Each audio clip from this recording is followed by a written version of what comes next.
Salam aleykum, hörmətli izləyicilər. Bugünkü dərsimizdə işçilərin ixtisarı zamanı işdə saxlanmağa üstünlüyü olan şəxslər. Bunlar kimlərdir? Hansı hallarda bunlar üstünlük təşkil edir? Bu haqda qısa danışacağam. İlk öncə biz bilməliyik ki, Əmək Məcəlləsinin 70-ci maddəsinin B bəndi ilə işçilərin sayının və ya ştatının ixtisarı əsas götürülürsə, həmin maddə ilə bununla bağlı görülən tədbirlər var. Yəni, işçinin həmin müəssisədə olan stajına əsasən işçi müəyyən müddət öncədən xəbərdarlıq olunmalıdır. Bu həftələr 2 təqvim həftəsindən 9 təqvim həftəsinə qədərdir. Stajlar da yəni 1 ilə qədər əmək stajından 10 ildən çox əmək stajına qədər dəyişir. Yəni, bu barədə dərsimiz olduğu üçün bu barədə ətraflı danışmıram. Xəbərdarlıq müddəti edilir. İşçilərin ixtisarı zamanı onlara xəbərdarlıq müddətinin əvəzinə kompensasiya da verilə bilər, yəni işçi razıdırsa və yaxud bundan əlavə işçilərə işdən çıxma müavinəti də stajına görə, həmin müəssisədə olan stajına görə təyin olunur. Bu təminatları bildik, yəni ixtisar olan işçiyə verəcəyik. Əgər ixtisar olan işçiyə təminatlar veririksə, o zaman həmin işçilərin hər birini ixtisar edə bilərikmi? Xeyr. Şirkətdə şəhid ailəsinin üzvü, müharibə iştirakçısı, əskər və zabitlərin arvadı və ya əri, öhdəsində 2 və daha çox 16 yaşına kimi uşağı olan şəxslər, həmin müəssisədə istehsalat qəzası və ya peşə xəstəliyi nəticəsində əlillik tapan şəxslər, məcburi köçkün, onlara bərabər tutulan şəxs və qaçqınlıq statusu olan şəxslər və yaxud əgər kollektiv müqavilədə və ya əmək müqaviləsində nəzərdə tutulan şəxs varsa, yəni o şəxslər ixtisar zamanı işdə saxlanmağa üstünlüyü olan şəxslərdir.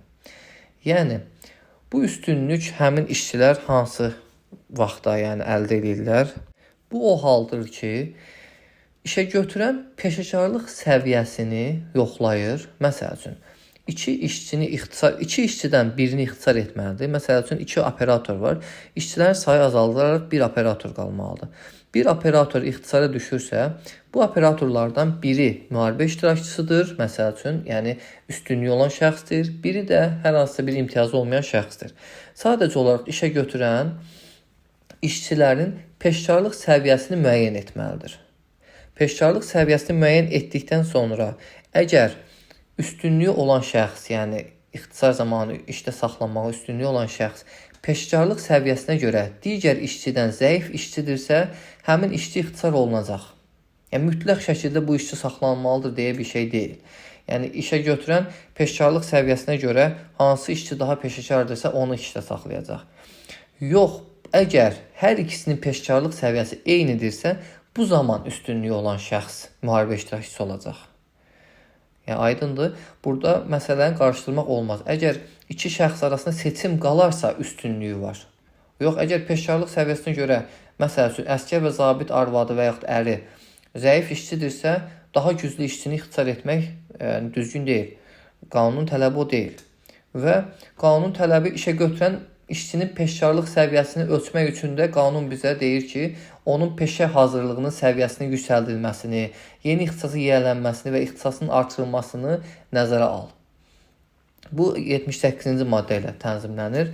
Yəni, bu halda işçilərdə ixtisar zamanı tənzimləmə mütləqdir və yenə də qeyd edirəm, eyni səviyyəli işçilərdə bu üstünlük təşkil edir. Dostlar, ən sonda 80-ci maddəni də xatırlatmaq istəyirəm. 80-ci maddənin 1-ci hissəsində əgər işçi ixtisar olunursa və yaxud da əmək funksiyasının kobud şəkildə pozuntusu ilə 70-ci maddənin C bəndi ilə əmək müqaviləsində xitam verilirsə, əgər müəssisədə Həmkarlar İttifaqı təşkilatına üzvlük varsa, bu zaman Həmkarlar İttifaqı təşkilatının qabaqcadan razılığı alınmalıdır. Yoxsa həmin ixtisar, həmin 70-ci maddənin C bəndi ilə xitam qüvvədən düşmüş hesab olunacaq və işçi işinə bərpa olunacaq. Yəni, bunu da nəzərinizdə saxlayın.